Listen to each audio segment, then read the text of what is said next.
وہ خزائن جو ہزاروں سال سے مدفون تھے،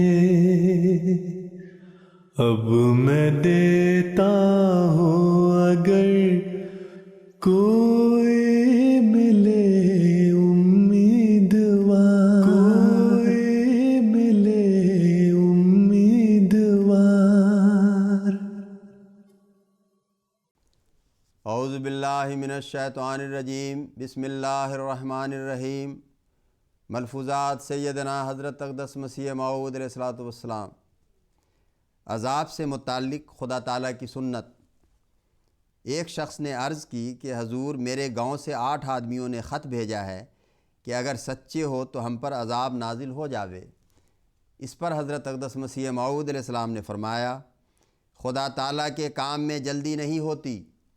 حضرت صلی اللہ علیہ وسلم کو کیسے دکھ دیے گئے، اور بعض ایسے بے باک اور شریر تھے جو کہتے تھے کہ اگر تو سچا ہے تو ہم پر پتھر برسیں، مگر اسی وقت تو ان پر پتھر نہ برسے۔ خدا تعالیٰ کی سنت یہ نہیں کہ اسی وقت عذاب نازل کرے۔ اگر کوئی خدا تعالیٰ کو گالیاں دے تو کیا اسی وقت اس پر عذاب آ جاوے گا؟ عذاب اپنے وقت پر آتا ہے جبکہ جرم ثابت ہو جاتا ہے۔ لیکھرام ایک آریہ تھا جو رسول اللہ صلی اللہ علیہ وسلم کو بہت گالیاں دیا کرتا تھا۔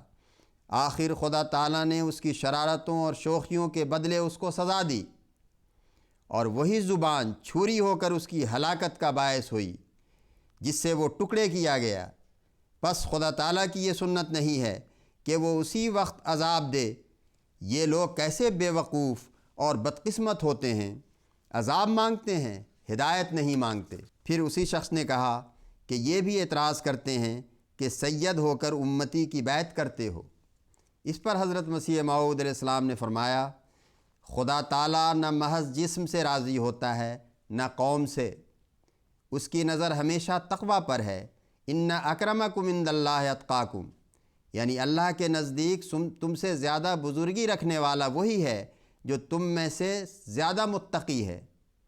یہ بالکل جھوٹی باتیں ہیں کہ میں سید ہوں یا مغل ہوں یا پٹھان اور شیخ ہوں۔ اگر بڑی قومیت پر فخر کرتا ہے تو یہ فخر فضول ہے۔ مرنے کے بعد سب قومیں جاتی رہتی ہیں۔ خدا تعالیٰ کے حضور قومیت پر کوئی نظر نہیں، اور کوئی شخص محض اعلیٰ خاندان میں سے ہونے کی وجہ سے نجات نہیں پا سکتا۔ رسول اللہ صلی اللہ علیہ وسلم نے حضرت فاطمہ رضی اللہ عنہا کو کہا کہ اے فاطمہ، تو اس بات پر ناز نہ کر کہ تو پیغمبر زادی ہے۔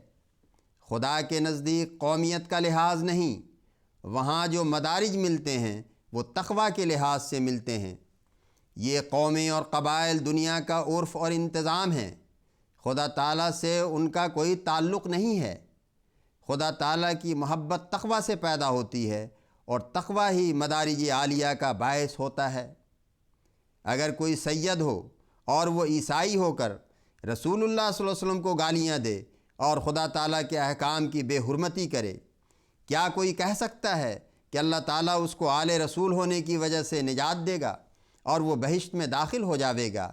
ان الدین عند اللہ الاسلام، اللہ تعالیٰ کے نزدیک تو سچا دین جو نجات کا باعث ہوتا ہے اسلام ہے۔ اگر کوئی عیسائی ہو جاوے یا یہودی ہو یا آریہ ہو، وہ خدا کے نزدیک عزت پانے کے لائق نہیں۔ خدا تعالیٰ نے ذاتوں اور قوموں کو اڑا دیا ہے۔ یہ دنیا کے انتظام اور عرف کے لیے قبائل ہیں، مگر ہم نے خوب غور کر لیا ہے کہ خدا تعالیٰ کے حضور جو مدارج ملتے ہیں ان کا اصل باعث تقوی ہی ہے۔ جو متقی ہے وہ جنت میں جاوے گا۔ خدا تعالیٰ اس کے لیے فیصلہ کر چکا ہے۔ خدا تعالیٰ کے نزدیک معزز متقی ہی ہے۔ پھر یہ جو فرمایا کہ انما یتقبل اللہ من المتقین، کہ اعمال اور دعائیں متقیوں کی قبول ہوتی ہیں، یہ نہیں کہا کہ من السیدین۔ پھر متقی کے لیے تو فرمایا من یتق اللہ یجعل لہ مخرجا ویرزقہ من حیث لا یحتسب، یعنی متقی کو ہر تنگی سے نجات ملتی ہے، اس کو ایسی جگہ سے رزق دیا جاتا ہے کہ اس کو گمان بھی نہیں ہوتا۔ اب بتاؤ کہ یہ وعدہ سیدوں سے ہوا ہے یا متقیوں سے؟ اور پھر یہ فرمایا ہے کہ متقی ہی اللہ تعالیٰ کے ولی ہوتے ہیں۔ یہ وعدہ بھی سیدوں سے نہیں ہوا۔ ولایت سے بڑھ کر اور کیا رتبہ ہوگا؟ یہ بھی متقی ہی کو ملا ہے۔ بعض نے ولایت کو نبوت سے فضیلت دی ہے اور کہا ہے کہ نبی کی ولایت اس کی نبوت سے بڑھ کر ہے۔ نبی کا وجود دراصل دو چیزوں سے مرکب ہوتا ہے، نبوت اور ولایت۔ نبوت کے ذریعہ وہ احکام اور شرائع مخلوق کو دیتا ہے، اور ولایت اس کے تعلقات کو خدا سے قائم کرتی ہے۔ پھر فرماتا ہے ذالک الکتاب لا ریب فیہ ھدی للمتقین۔